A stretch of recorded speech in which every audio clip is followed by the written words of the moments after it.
जिनेंद्र ह्याच्यामध्ये गेली 20 दिवस आणि त्याच्या अगोदर ज्या पद्धतीनं ह्यामध्ये गोखले बिल्डरच्या नावाखाली गोखले बिल्डरला पुढे करून ज्या पद्धतीने हे वास्तूचं त्या वास्तूमध्ये भगवान महावीरांचं मंदिर आहे, ह्याच्या बाजूला वसतिगृह आहे आणि जी ही संस्था मुंबई आयुक्तांकडे धर्मदायकडे रजिस्टर केलेली संस्था शासकीय यंत्रणा वापरून हस्तगत करण्याचा पराक्रम ज्यांनी केला त्याच्याविरुद्ध आपण बोलत आलेलो आहोत। ज्या दिवशी ह्या आंदोलनाची सुरुवात झाली त्याच्यामध्ये ज्या स्वामींशी आपण दर्शन घेतलं त्यांनी ज्या तडफडीने ही बाजू मांडत होते त्यावेळेला आम्ही पुणेकर म्हणून जर ह्या प्रक्रियेमध्ये जर आलो नाही तर त्याच्यासारखे आम्ही करंटे ठरणार नाही, म्हणून आम्ही पुणेकरांना मी आव्हान केलं। अनेक पुणेकर ह्या आंदोलनामध्ये सहभागी झाले, मग सर्व पक्षाचे कार्यकर्ते झाले, सर्व पक्षातील सामाजिक संस्था असतील, प्रामुख्यानं जे योगींचं मी दर्शन घेतलं हे होते, जैन युवक संघ होता आणि अनेक सन्माननीय शेतकरी संघटनेचे राजू शेट्टी होते आणि सर्वच युवक आमचे जैन धर्माचे सगळे माझे सहकारी, आमचा अक्षय आहे त्याच्याबरोबर अनेक सगळेच माझ्याबरोबर काम करत होते आणि याच्यामध्ये पुण्यातून अनेक लोक सामाजिक कार्यकर्ते माझ्याबरोबर काम करताना ज्यांनी मला सहकार्य केलं, मग गोखले बिल्डर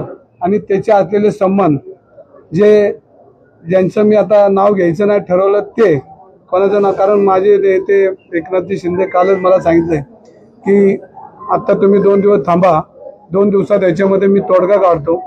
तर मी काल संत ज्ञानेश्वर महाराजांच्या दर्शनाला गेलो होतो, एकनाथ शिंदे साहेब होते आणि त्यांनी तिथंच मला सांगितलं की तुला दंगेकर तुम्हाला 2 दिवसात तोडगा काढून देतो आणि त्याच रात्री हा बिल्डरनी या ठिकाणी मेल केलेला आहे की ह्याच्यातून मी बाहेर पडतोय।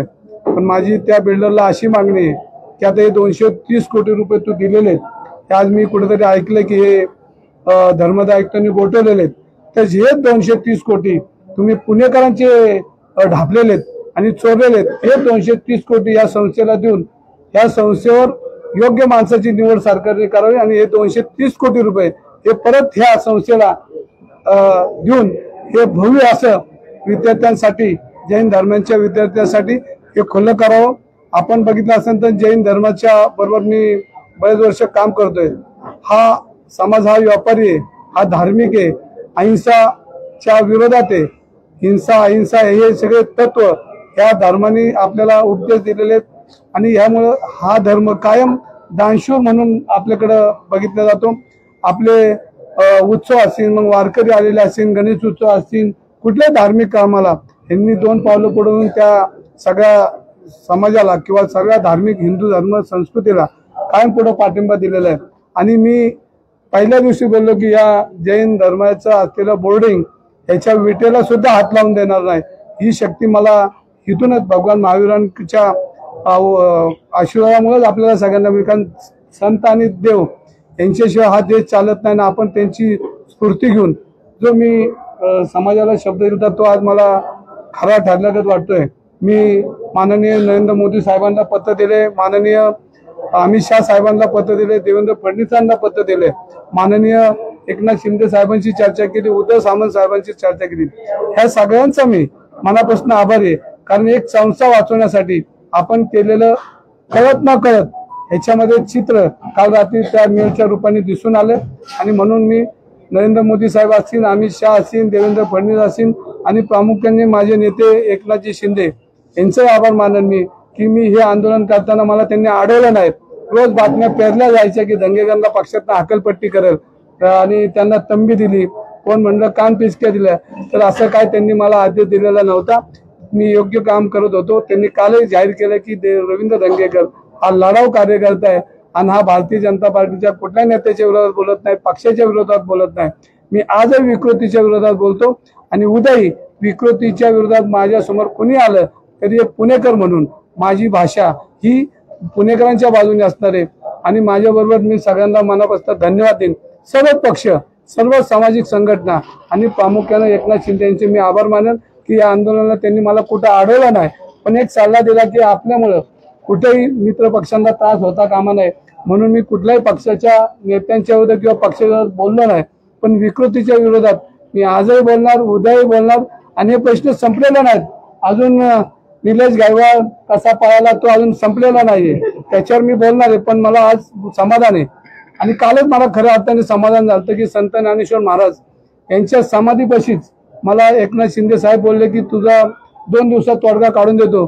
नाथांचा नाथ एकनाथ त्यांच्या तोंडातून आलेला शब्द हा खरा ठरला म्हणून मी त्यांच्याही मनापासून आभारी मानतो. उदय सामंत साहेबांचे आभारी मानतो. माझ्या सर्व सहकाऱ्यांचे, शिवसेना असेल सर्वच पक्षाचे, राष्ट्रवादी काँग्रेस, जे अनेक संस्था, अनेक धार्मिक संस्था, सामाजिक संस्था यांनी याच्यामध्ये या आंदोलनामध्ये किंवा ह्याला पाठिंब्याची उडी घेतली. त्यामुळेच एवढ्या मोठ्या शासकीय यंत्रणा चालवण्यात चुकीच्या माणसाच्या विरोधात एवढी मोठी लाट निर्माण झाली. आज महाराष्ट्रात विविध ठिकाणी जैन धर्माची अनेक आंदोलनं चालू आहेत की त्यांना हे मंदिर पाहिजे, हे त्यांचा श्वास आहे, हे त्यांचा आत्मा आहे. आणि ह्या आत्ताच मला एक पोलीस अधिकारी आत्ताच भेटले की साहेब आम्ही ह्या इथनं शिकून गेलोय, ह्या इथनं आम्ही मोठे झालोय. अशी अनेक कुटुंब ह्या संस्थेतून मोठी झालेली आहेत. आणि आपण म्हणतो की चोरी करणाऱ्यापेक्षा चोरीचा माल घेणारा दोषी असतो. म्हणजे कुणी चोरी केली त्यापेक्षा चोरीचा माल घेणारा दोषी असतो. आता रिकव्हरी झालेली आहे, रिकव्हरी आता होईल. आता फक्त सजा कोणाला करायची त्याची विनंती आम्ही देवेंद्र फडणवीस साहेबांना करू, कारण महाराष्ट्र राज्य त्यांच्या हातात आहे.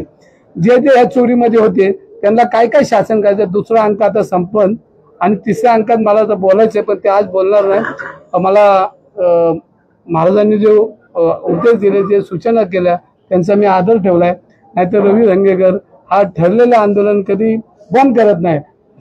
एका स्वामींनी जेव्हा उपदेश केला त्यामुळं त्यांचा मान राखलाच पाहिजे, कारण आपण शेवटी धार्मिक आहे, भावनिक आहे. आणि त्यांची तडफड बघून 1 तारखेला मी त्यांच्याबरोबर जे ते सांगतील त्या आंदोलनात मी बसणार आहे. आपण आणि प्रामुख्यानं म्हणजे आता तुम्ही हे सर्व जी प्रसार माध्यम आहे यांनी हा आवाज उठवलाय आणि आम्हाला ताकद दिली म्हणून तुमच्या सर्वांचे सकाळी 7 वाजल्यापासून रात्री 2 वाजेपर्यंत मला उठवत होता म्हणून तुमच्या मनापासून आभार का मानतो. तर एक जलंत कार्यकर्त्याला तुम्ही ताकद दिली आणि त्याला झोपून नाही दिला आणि ते झोपून नाही दिल्यामुळे हे सगळं समाजाला परत मिळतं. ह्याला पूर्णपणे हे प्रसार माध्यमांची ताकद आहे. आणि ज्या वेळेला प्रसार माध्यम उतरतं तेव्हा देशातल्या दिल्लीत बी तो आवाज जातो, तो आवाज दिल्लीत गेलेला आणि दिल्लीतला आवाज खाली आलेला आहे आणि त्यामुळे लगेच मेल पोहोचलेला आहे. माल चोरी करणारा दोषी तुम्ही म्हणलं, तिथं पण दोषीच आहे. विश्वस्तांकडनं अजून पत्र आलेलं नाही, त्यामुळे विश्वस्तांनी सुद्धा या व्यवहारात आता याच्यामध्ये पुणेकर उत्तर फडणवीस साहेब यांनी बी हा मुद्दा घेतलेला आहे आणि त्यामुळे आता याच्या पुढे कुठली ताकद. एकदा जर गृह खात्याचे आमचे मंत्री देवेंद्र फडणवीसांनी पुणे कमिशनरला एक फोन केला तर 5व्या मिनिटाला सगळे संचालक इथं उभे राहतील लाईने. ही सगळी यंत्रणा आपल्या जवळ आहे म्हणून देवेंद्र फडणवीस साहेबांचे मी मनापासून आभार मानतो. मी संचालक इथं पळत येतील फक्त एक फोन केला तर काय त्याच्यामध्ये आता मला शंका वाटत नाही. पण मला शिंदे साहेबांनी सांगितलंय नाही ना आता कोणी घेऊ नका, आता घेतला घेणाऱ्यांनी त्यांनी आता कोणी घेऊ नये आणि तेवढी काळजी त्यांनी स्वतःची करावी. आता पुढचं काय आपल्या जीवनात काय होणार आहे ते आता त्यांनी त्यांच्या जीवनाची काळजी करावी. कारण जे स्वप्न 4000 कोटीतलं इथलं बघितलं होतं त्यातले किती आपल्यापर्यंत पोहोचणार आहे हे स्वप्न त्यांचं धुळीच मिळेल. पण आता मला त्यांच्यावर बोलायचं नाही कारण शिंदे साहेबांनी काल सांगितलं हा तोडगा निघणार आहे. पण माझं युद्ध हे संपलेलं नाहीये. वाईट प्रवृत्तीच्या विरुद्ध मी लढणार आणि चुकीची लोक कुठल्याही पक्षात असू तर त्याच्याबद्दल मला जे पुणेकर आवाज देतील त्या पद्धतीने करणार आहे. आता माझा मोर्चा थोड्या दिवसांनी लोकमान्य नगरमध्ये पोहोचणार आहे. तुम्हाला विनंती आहे माझं चुकीचं असेल तर मला तुम्ही हळूच सांगा, पण लोकमान्य नगरमध्ये पोहोचणार आहे आणि तिथली डेव्हलपमेंट आता कोणी स्वप्न बघितलंय स्वतःसाठी का जनतेसाठी त्याचाही पोलखोल करणार आहे. आज मी तुम्हाला मनापासून धन्यवाद देतो. हा विषय आता बऱ्यापैकी पहिला अंक संपला, दुसऱ्या अंकात आपण पोहोचलोय, तिसरा अंक 1 तारखेपासून चालू आहे आणि तो पण गायकवाडांना कुठपर्यंत आणलंय त्याच्या अजून जरा माझं लक्ष नाही. पण गायकवाडांना कोणी पाठवलं कोणी आणलंय त्याच्यावर माझा अभ्यास चालू आहे. आणि अजूनही कोणाला जर खुमखुमी असेल आणि माझ्या विरुद्ध वैयक्तिक टीका करायची तर मला खुलं आव्हान आहे की आता तुम्ही माझ्याशी लढाच. आणि शेवटी आता मी योगींचा आशीर्वादच घेतलेला आहे आणि आता लढणारा कार्यकर्ता म्हणून माझी जी ओळख आहे ती करणार आहे. आणि मला परत एकदा सांगतो तुम्हाला परत एकदा धन्यवाद देतो की आपण बोलत राहू आणि बोलता बोलता आपण समाजाच्या हितासाठी जे काम केले ते मला जे आशीर्वाद दिले ते आशीर्वाद तुम्हाला बी परमेश्वराने दिलेत, कारण पुणेकरांना त्यांनी आशीर्वाद दिलेत. आणि ते जे तळतळून जे बोलत होते परवा की तुम्हाला सत्यानाश हो, तर मी त्यांना परत एकदा उपदेश करणार आहे. ज्यांनी केलं की त्यांच्या कुटुंबांनी काय केलं, त्यांच्या मुलाबाळांनी काय केलं, तर ते तुम्ही जे आशीर्वाद तुम्ही जे शाप दिलाय तो शाप मागे घ्यावा. ते मी 1 तारखेला त्यांच्याशी विनंती करून बोलणार आहे की त्यांच्या कुटुंबांनी काय केलं नाही, हे चोर निघलेत, पण कुटुंबातल्या लोकांनी काय केलं नाही, त्यांची मुलं बाळ जी आहेत ही सुखी राहिली पाहिजे. कारण शेवटी मला माहिती आहे की एखाद्या व्यक्तीवर किती अन्याय कोणी चुकीचा केला असेल तर ते भोगतोय मी सध्या, पण त्याच्या वेळेवर आपण नंतर चर्चा करायचीच आहे. पण मी त्यांना परत उपदेश करणार आहे की मोहळ असतील, माझी लढाई मोहळांची नाही पण त्यांच्या कुटुंबाची नाही, पण त्यांना जे त्यांचे असे सगळे जे ह्याच्यामध्ये आहेत, तर त्यांना जो शाप त्यांनी दिलेला आहे तो त्यांनी माघार घ्यावी, त्यांना मी याचना करणार आहे. आणि 1 तारखेनंतर तो माझा कार्यक्रम चालू होणार. या प्रकरणातला तुमचा जो आरोप सातत्याने मुरलीधर मोहोळ यांच्यावर होता, तुमच्यातला वाद आता संपलाय. 2 दिवस शिंदे साहेब म्हटले 2 दिवस मी आहे ना, 2 दिवसाची मुदत घेतली. अजून संपलेला नाही वाद. 2 दिवस मी बोलणार आहे. 2 दिवस या प्रकरणानंतर हा. तोपर्यंत तोपर्यंत 2 दिवसामध्ये महावीरांचं सन्मानाने मंदिर जे घाण ठेवलं ज्या विकृतीने त्याच्यामध्ये सहभाग आहे.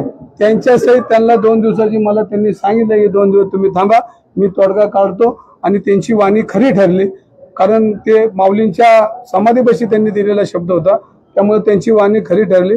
आता त्यांचं 2 दिवसानंतर माझी परत एकदा चर्चा आहे. उद्या मी मुंबईतच आहे. तुम्हाला माहिती आहे की एका प्रेसने मला बोलवचे, मी आला तर जाणार आहे, पण त्यावेळेला मी शिंदे साहेबांशी बोलणार. आता 2 दिवस संपले चालू हो का, तर ते म्हणजे चालू होतं होणार नाही होणार तर मी परत त्याला वाचलंय. आता कोणी वाचवायचं नाही, वाचलंय आता ते. जिलेबी वाटणार होता मुरलीधर मोहोळ यांना आणि पुणेकरांना. बघा आता तुम्हाला सांगतो, कढई तापवायला ठेवले, पूर्ण व्यवहार झाला, तेल होत की जिलेबी काढणारच. हे सगळं जर झालं तर राजीनामा तुम्ही मागितला होता. त्याच्यावर 2 दिवसांनी वाढलं ठरलंय ना आपलं. आता शिंदे साहेब सांगितलं 2 दिवस बोलून 2 दिवस. मला काय आलं, उदय सामंत साहेबांचा फोन आला, कुठल्या तरी चॅनेलची मोडतोड करून अमित शहाबद्दल मी काहीतरी चुकीचं बोललं असं फिरतंय. तर त्या चॅनलांनी अमित शहाचा कधी उल्लेख चुकीच्या पद्धतीने केला नाही. जी विकृती आता आहे त्या आजूबाजूच्या ह्या लोकांमधली ती विकृती काहीतरी पट्टी फिरवती आणि त्या खरा खुलासा त्या ज्यांचं चॅनल आहे त्यांच्या चॅनलचं त्याचं नाव टाकलं, त्यांनी एक तर पोलीस फौजदारी करावी नाही तर त्यांनी खुलासा करावा. कारण त्या मी जी बोललो त्याची मोडतोड करून काहीतरी टाकलेलं दिसतंय. मला तोच फोन आला होता. तर मी सामंत साहेबांना सांगितलं की मी असं कुठलंही वक्तव्य केलं नाही, करणार नाही. माझ्या तोंडात घालण्याचा जो प्रयत्न केलाय तर ती ज्या चॅनलची मोडतोड केली त्यांना माझी विनंती की या लढाईमध्ये हा फोकस दुसरीकडे न जाता हा फोकस इथं ठेवला पाहिजे. काही यंत्रणा हे फोकस बाजूला जाण्यासाठी प्रयत्न करतात, तर त्या चॅनलला विनंती की त्यांनी आता खुलासा करावा. जय हिंद, जय महाराष्ट्र.